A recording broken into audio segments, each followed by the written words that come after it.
Good morning, students. We are going to continue our topic, that is internet and email. उसमें आज हमको पढ़ना है यूजिंग वेब ब्राउजर्स. जैसे मैंने आपको पहले भी बोला था, जो वेब ब्राउजर होता है it is an application software जिसको हम यूज करते हैं अपने एप्लीकेशन में किसी भी टॉपिक को सर्च करने के लिए.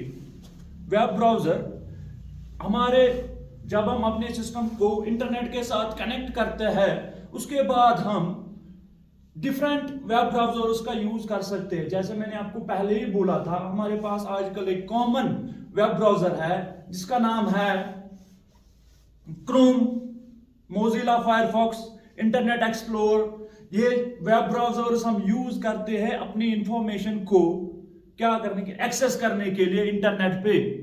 तो अब हम बात करते हैं, नेक्स्ट हमारे पास जो टर्म आती है यूजिंग यूआरएल. यूआरएल होता है यूनिफॉर्म रिसोर्स लोकेटर. हर एक वेबसाइट का अपना अपना एक यूनिक एड्रेस होता है जिस एड्रेस को हम बोलते हैं यूनिफॉर्म रिसोर्स लोकेटर, जिससे हम every website have a unique address called URL, जिससे हम क्या कर सकते हैं उस जब भी हम किसी भी वेबसाइट का यूआरएल टाइप करते हैं अपने ब्राउजर में, तो वो ब्राउजर इंटरनेट पे जाके सर्वर पे जाके इंफॉर्मेशन को कलेक्ट करता है, फाइंड करता है, उसके बाद हमारे सामने वो इंफॉर्मेशन डिस्प्ले करता है. तो हर एक वेबसाइट का आपने देखा होगा अलग अलग अपना एक एड्रेस होता है. उस एड्रेस को हम बोलते हैं यूनिफॉर्म रिसोर्स लोकेटर. जो हमारे पीसी पे उसके बाद इंफॉर्मेशन आती है, हमारे कंप्यूटर पे इंफॉर्मेशन आती है, या आपने देखा होगा जब हम आजकल के दौर में स्मार्टफोन्स पे भी किसी टॉपिक को सर्च करते हैं तो उस टॉपिक का एक वहां पे आपको एक यूनिक क्या मिलता है, उसको बोलते हैं यूआरएल. जैसे लिखा होता है हर एक पेज पे HTTP जैसे मैंने आपको पहले ही बोला था, हाइपर टेक्स्ट ट्रांसफर प्रोटोकॉल. उसके बाद www.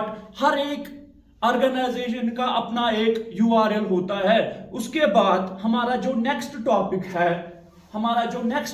है इंटरनेट में, वो होता है हमारे पास email, that is electronic mail. The process, एक वो प्रोसेस जिसके जरिए हम अपनी मैसेज को, अपनी इंफॉर्मेशन को सेंड करेंगे इलेक्ट्रॉनिकली, कम्युनिकेशन करेंगे एक दूसरे के साथ हम कंप्यूटर पे electronically, the process of communication electronically. लेकिन बहुत सारी ऑर्गेनाइजेशंस है जिनमें क्या होता है, उन्होंने अपने एम्प्लॉयज को फैसिलिटी दे रखी होती है. उनके लिए ये जरूरी नहीं होता है कि उनके लिए क्या होगा, इंटरनेट कनेक्शन होगी.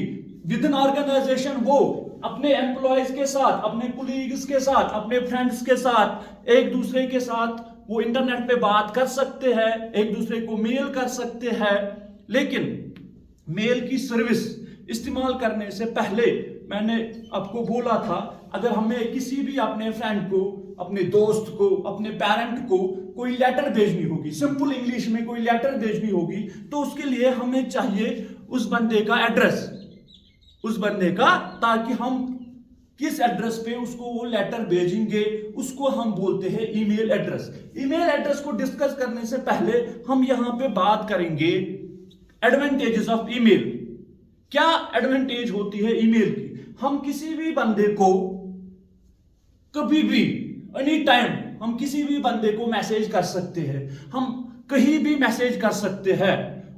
और एक फैसिलिटी क्या होती है हमारे इंटरनेट में, we can easily forward any without typing it again. अगर हमने एक बार एक अपने फ्रेंड को, अपने पेरेंट्स को या अपने किसी कुलीग को मैसेज की, तो उसके बाद हम इस मैसेज को सेव करके रख सकते हैं. आने वाले टाइम में जब भी हमें जरूरत पड़ेगी तो हम ये मैसेज फॉरवर्ड फिर से कर सकते हैं, हमें इसको बार बार लिखने की जरूरत नहीं होती है. और एक फैसिलिटी हमारे पास अवेलेबल होती है ईमेल में, इलेक्ट्रॉनिक मेल में, एक दूसरे को मैसेज शेयर करने के लिए, उसको हम बोलते हैं दैट इज कॉल्ड, हम अपने ईमेल में अटैचमेंट्स भी भेज सकते हैं. अटैचमेंट्स में आप अपनी म्यूजिक फाइल्स, आप अपने फोटोग्राफ्स, आप किसी भी किस्म की फाइल भेज सकते हो. और एक एडवांटेज है आपको ईमेल में क्या है, आपको कॉस्ट रिड्यूसिंग सिस्टम है ये, आपको कम टाइम लगता है। आप कहीं भी बैठे हो, आप अपने फ्रेंड के साथ आप अपने फ्रेंड को ईमेल भेज सकते हो। उसके साथ आपको क्या, एक डिलीवरी रिपोर्ट मिलता है। डिलीवरी रिपोर्ट में आपको क्या मिलता है, डिलीवरी रिपोर्ट में आप इंश्योर करते हैं अपने आप को, जिस बंदे को मैंने मेल किया क्या उसने मेरा मेल रिसीव किया या नहीं, उसको बोलते हैं हम डिलीवरी रिपोर्ट। और कभी कभी आपको इंटरनेट ये भी बताता है कि सबसे पहले जब आपने मेल किया क्या वो बंदे ने रिसीव किया। अगर रिसीव नहीं किया, अगर आपको डिलीवरी रिपोर्ट नहीं आया, तो वहां पे आपको रीजन भी बताता है कि आपको डिलीवरी रिपोर्ट क्यों नहीं आया। ये होता है हमारे पास इलेक्ट्रॉनिक मेल। नाउ उसके बाद हम बात करेंगे ईमेल एड्रेस की। ईमेल एड्रेस,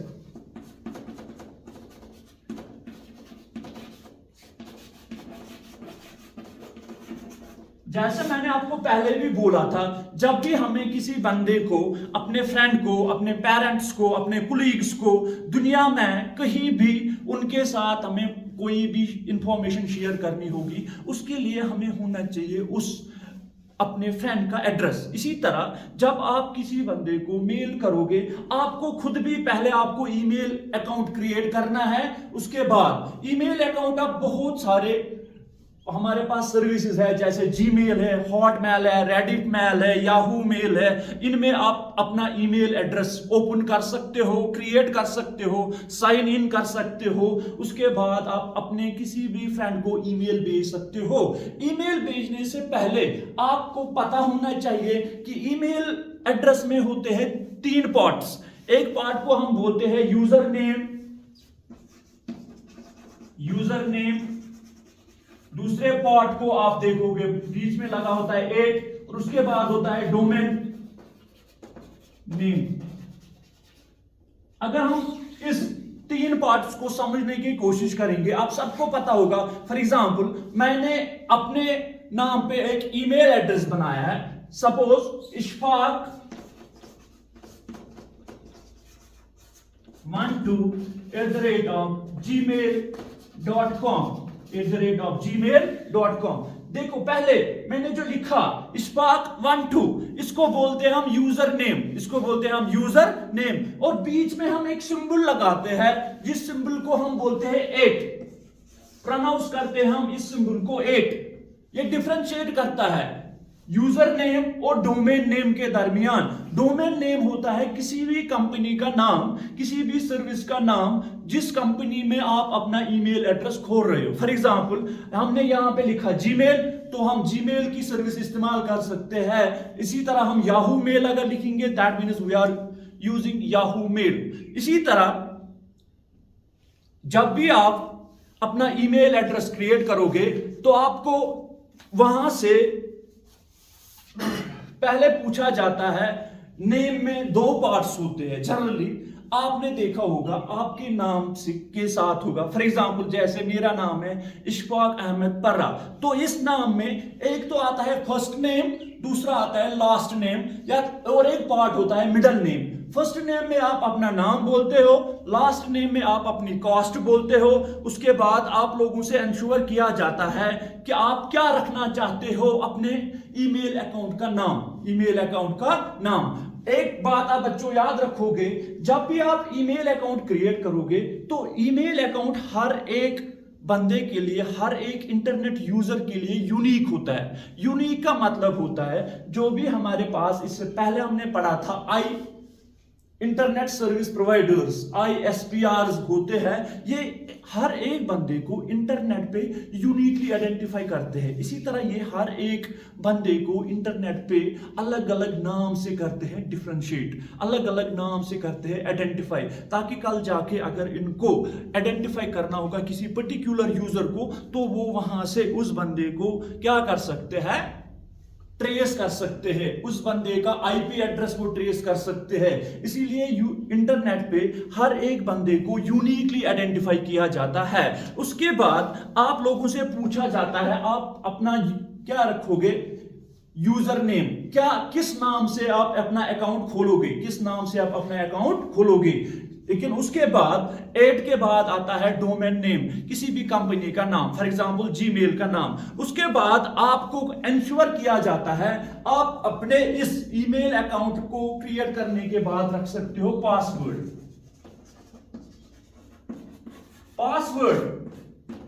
मिनिमम आप अपने अकाउंट को पासवर्ड रख सकते हो 8 कैरेक्टर्स का। लेकिन पासवर्ड में 2 टाइप ऑफ पासवर्ड्स होते हैं, जैसे कि आप रख सकते हो अपने अकाउंट का पासवर्ड सिंपल 1 2 3 4 5 6 7 8, तो ये एक इसको हम बोलते हैं वीक पासवर्ड। लेकिन जनरली आप लोगों से मेरी दरखास्त है, जब भी आप अपना ईमेल अकाउंट क्रिएट करोगे तो आप लोग अपने ईमेल अकाउंट के पासवर्ड में तीनों चीजें का इस्तेमाल करोगे। तीनों चीजें मतलब आप लेटर्स का भी इस्तेमाल करोगे, आप नंबर्स का भी इस्तेमाल करोगे, आप सिंबल्स का भी इस्तेमाल करोगे। जब आप इन तीनों चीजों का इस्तेमाल करते हो, लेटर्स का भी इस्तेमाल करते हो, नंबर्स का भी इस्तेमाल करते हो और उसके बाद कोई स्पेशल सिंबल का इस्तेमाल भी करते हो, तो आपका पासवर्ड किसी भी यूजर के लिए गेस करना मुश्किल होता है। तो इसको हम बोलते हैं स्ट्रॉन्ग पासवर्ड। उसके बाद जब भी आप नेक्स्ट पे जाओगे, वहां पे आप लोगों का या तो ईमेल एड्रेस पूछा जाता है या आप लोगों को बोला जाता है आप कोई अपने पेरेंट्स का फोन नंबर दोगे। लेकिन वो फोन नंबर आप तभी दोगे जब आप अपने पेरेंट्स से परमिशन लोगे। पापा मुझे आपके फोन नंबर पे अपना अकाउंट करना है क्रिएट, तो उस पे आता है आपको OTP, that is one time password। ये ओटीपी होता है मिनिमम 6 कैरेक्टर्स का, 6 कैरेक्टर्स का होता है और कभी कभी 4 कैरेक्टर्स का भी होता है। ये ओटीपी आपको इंश्योर करता है क्या ये ईमेल एड्रेस, क्या ये फोन नंबर आप ही का है। इसीलिए आप लोगों को बोला जाता है कि आप कभी भी किसी भी अननोन पर्सन के साथ, ये मैं आपको सजेस्ट कर रहा हूं कि आप अपने पेरेंट्स को भी बोले, अगर आपको कोई फोन करेगा कि आपने कोई लॉटरी जीती है, आपके अकाउंट में कुछ पैसे जमा हुए हैं, जैसे उनको बोलते हैं हम साइबर फ्रॉड। आजकल दुनिया में हमारे कश्मीर में साइबर फ्रॉड्स बहुत हो रहे हैं। हमें कॉल आ रही है एक अननोन नंबर से, वो हमें पूछता है कि आपने जियो का नंबर यूज कर रहे हो, आपका नाम ये है, आपने 10 लाख की लॉटरी जीती है, तो आपके अकाउंट पे हम एक मैसेज भेज रहे हैं, उस मैसेज पे आप क्लिक करो।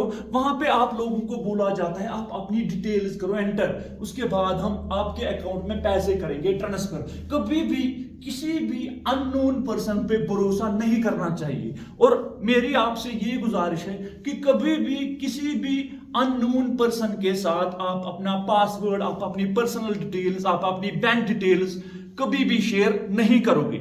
तो इस तरह से हम अपना ईमेल अकाउंट कर सकते हैं क्रिएट। ईमेल अकाउंट क्रिएट करने के बाद हमें करना होता है साइन इन। जब हम किसी भी कंपनी पे जाएंगे, फॉर एग्जांपल हम जीमेल पे गए, वहां पे हमारे पास होती है साइन इन की ऑप्शन। साइन इन हम तभी कर सकते हैं जब हमने पहले उस कंपनी में क्या किया होगा, अपने आप को रजिस्टर किया होगा, अपना अकाउंट, ईमेल अकाउंट वहां पे बनाया होगा। वहां पे हमें 2 चीजें पूछी जाती है। एक तो पूछा जाता है आपने जो यूजर नेम रखा है वो यूजर नेम दे दो, और उसके बाद आपको पूछा जाता है पासवर्ड का। अगर आप का अकाउंट सही है, आपने वो अकाउंट क्रिएट किया है, तो आप अपना यूजर नेम और पासवर्ड डाल के उस कंपनी की सर्विसेज को क्या कर सकते हो, इस्तेमाल कर सकते हो। अब हम बात करेंगे जीमेल की। जब हमने जीमेल को अब अपना अकाउंट किया, वहां पे रजिस्टर, अपना अकाउंट किया क्रिएट, अपने अकाउंट में अपना यूजर नेम डाला, अपना पासवर्ड डाला। अब हम इस जीमेल को यूज करना चाहते हैं, किसके लिए? हम अपने किसी फ्रेंड को, हम अपने किसी रिलेटिव को किसी भी जगह वर्ल्ड में मैसेज करना चाहते हैं, सेंड इलेक्ट्रॉनिकली। लेकिन ईमेल को हम बोलते हैं electronically. That means we are using the internet connections, we are using the computers. जब हम उस पे मैसेज करते हैं तो उसको बोलते हैं हम ईमेल। अब हमें किसी भी बंदे को ईमेल करना है, जब हम अपने ईमेल में करेंगे लॉगिन, लॉगिन कैसे करेंगे? जो ही हम अपने वेब ब्राउजर पे फॉर एग्जांपल करेंगे www.gmail.com, वहां पे हमारे पास ऑप्शन आती है, उस ऑप्शन में लिखा होता है sign in option, sign in. हम साइन इन पे जाके अपने अकाउंट में क्या कर सकते हैं? साइन इन कर सकते हैं, साइन इन कर सकते हैं, साइनिंग इन। साइनिंग इन पे हमें देना है पहले यूजर नेम, और उसके बाद जो हमने अपने अकाउंट का पासवर्ड रखा होगा उस पासवर्ड को हमें टाइप करना है। उसके बाद राइट साइड पे कॉर्नर पे आता है एक चीज जिसपे लिखा होता है compose.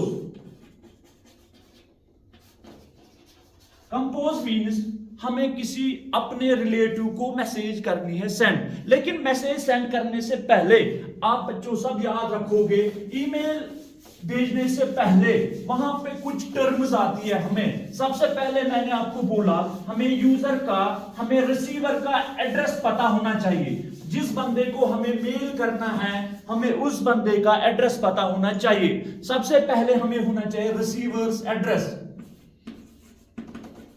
Receiver email address, receiver का ईमेल एड्रेस होना चाहिए। दैट मीन्स जिस बंदे को हमें मेल करना है उसका हमें ईमेल एड्रेस होना चाहिए। उसके साथ आप देखोगे जो ही आप कंपोज ऑप्शन पे जाओगे सबसे पहले हमारे पास आता है टू। टू का मतलब हुआ उस बंदे का एड्रेस जिसको आपको मैसेज करनी है। लेकिन आप ईमेल में क्या कर सकते हैं? आप बहुत सारे लोगों को एक साथ ही मैसेज कर सकते हो, एक साथ मैसेज भेज सकते हो। तो आपको क्या करना है, जो ही आप एक बंदे का टू में ईमेल एड्रेस लिखोगे, फॉर एग्जांपल यहां पे मैंने लिखा 128 gmail.com कामा करके मैं यहां पे दूसरे यूजर का सेकंड यूजर 2 का ईमेल एड्रेस डाल सकता हूं, कामा करके यूजर 3 का। इस तरह से मैं अपनी ये मैसेज मल्टीपल लोगों को एक साथ भेज सकता हूं। उसके साथ आपने देखा होगा हमारे पास इस ईमेल में दो चीजें आती है। एक आता है CC, that is carbon copy, carbon copy, और आता है और एक टर्म आती है हमारे पास BC, blind BCC, that is blind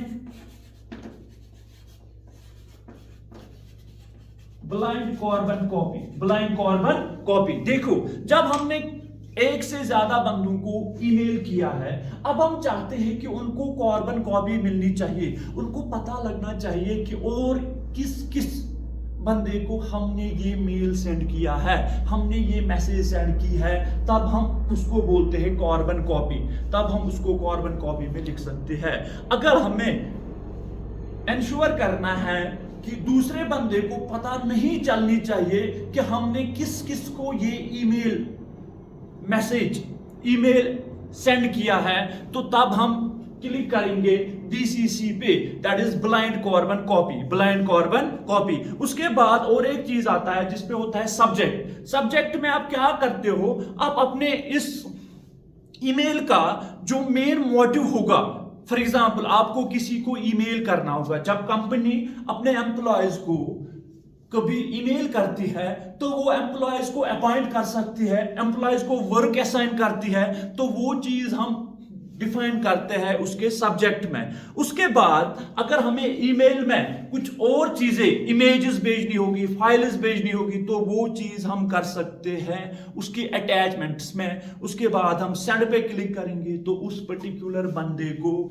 या उन सब बंदों को वो हमारा मैसेज जाएगी, वो हमारा ईमेल जाएगा। ईमेल करने के बाद हमें किसी बंदे ने अब ईमेल भेजा है, अब हम ईमेल को कैसे करेंगे रीडिंग एंड ईमेल। अब हम रीड कैसे करेंगे एक ईमेल को, रीडिंग एंड ईमेल। जब आप अपने अकाउंट को लॉग इन करोगे, आप जाओगे इनबॉक्स में, इनबॉक्स के में जाने के बाद आप उस वाले ईमेल पे क्लिक करोगे जो आपको रीसेंट डेट में आया होगा, उस पे आप क्लिक करोगे तो इस तरह से आप अपने ईमेल को रीड कर सकते हो। You can read an email received from your friend by clicking on it. The number in front box shows the email in your account which you have read till now. आपने कभी कभी देखा होगा जब आप ईमेल में log in करते हो, राइट साइड पे आप क्लिक करते हो, वहां पे क्लिक करने के बाद आप अपने इनबॉक्स में जाके उन वाली ईमेल्स को रीड कर सकते हैं जो आपने आज तक नहीं पढ़े होंगे। उसके बाद ईमेल करने के बाद हमारे इस चैप्टर का लास्ट है कि हमें करना चाहिए साइन आउट।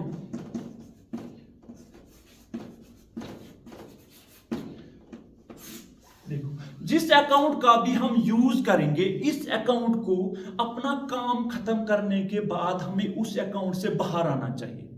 उसको बोलते हैं हम साइन आउट। हमें उस पर्टिकुलर काम से बाहर आना चाहिए। You should always close your email account after completing your work to know that the sign out, it is very important, sign out from your current account so that no one else can use। देखो, अगर आप अपने account को क्या करोगे, खुला छोड़ोगे, कभी कभार आप इस कंप्यूटर से उठ गए लेकिन आपने इस अकाउंट को बंद नहीं किया, कोई भी अननोन यूजर आएगा, वो आपके इस अकाउंट से किसी और बंदे को मैसेज कर सकता है। खुदा ना करे कि इंटरनेट पे अगर आपने देखा होगा आजकल हमारे कश्मीर में बहुत सारे फ्रॉडे हो रहे हैं। आपके अकाउंट से किसी भी बंदे को कोई भी मैसेज जा सकती है, इसलिए आप लोगों को इंश्योर करना चाहिए कि आप अपना अकाउंट साइन आउट करोगे, आप अकाउंट से बाहर आओगे, आप इस विंडो को क्लोज करोगे ताकि कोई भी अनऑथराइज्ड यूजर आपके ईमेल का गलत इस्तेमाल नहीं कर सकते हैं। इस तरह हमारे जो चैप्टर था इंटरनेट एंड ईमेल, ये 5th क्लास का इस तरह से एंड होता है। अब रही है इसमें हमारे पास इसमें बुक वर्क होता है, तो अकॉर्डिंगली मैं वो बुक वर्क आपके व्हाट्सएप ग्रुप में आपके साथ शेयर करूंगा। जो उम्मीद है कि आप लोग अच्छे से घर में पढ़ रहे होंगे और अपने पेरेंट्स के साथ कोऑपरेट करते होंगे। और मेरी आपसे ये एक सजेशन है, कभी भी आप सोशल मीडिया साइट्स पे अगर जाते हो तो अपने अननोन पर्सन की रिक्वेस्ट्स को एक्सेप्ट मत करो या उन ग्रुप्स में मत पढ़ो जो आप जानते नहीं हो, जिनको आप जानते नहीं हो, जो आपके मुतलिक आपसे कुछ ऐसे सवाल पूछे जाते हैं आपको कि आपने लॉटरी जीती है, आप लॉटरी जीतोगे। तो इस तरह से हमारा यह चैप्टर खत्म हो गया। फी अमान अल्लाह।